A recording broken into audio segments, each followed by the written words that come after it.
байхгүй. Би бол хувиа бодсон хүн биш. Тийм. Миний хувийн асуудал бол юу ч юу юм бэ? Би нэг муу тоосон царч штэ. Тийм нэг их юм бодоод хэрэггүй штэ.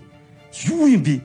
Нэг 50 60 жил энэ газар өрсөн дээр жоох алхаж байгаа тэгэл байхгүй болно штэ. Тэгэл тоос болно штэ. Тэрэндээ нэг их юм бодох хэрэггүй штэ. Тийм. Юугаараа хүн амьдарч явж байгаа бол ямар нэг жоохон сэтгэл ханамжтай байх. Тий? Тэгээд хийх юмтай байх. Аюух ажилтай байх. Завгүй. Маш их ажилтай байх хэрэгтэй. Хийж байгаа ажилдаа аз жаргалтай байх хэрэгтэй. Дуртай байх хэрэгтэй. Аз жаргалагч ингэ сууж байгаа нэг аз жаргалтай байх шүү дээ. Аз жаргалагч тэр хийж байгаа, бүтээж байгаадаа аз жаргалтай байх шүү дээ. Тий? Тэгэл одоо номоо бичнэ, номоо уншина, хүн төрөлхтний мянган номуудаар дүүрсэн номын сонгоод байна шүү дээ. Тэрний би одоо юу хэдийн хэсэг нь уншсан юм бэ? Энэ сайн бол 2000 ном уншсан шүү дээ. Тэгэхээр цаанд нь 100000 ном байна шүү. Бид тэрийг уншаад биш. Хийх ажил их байгаа биз?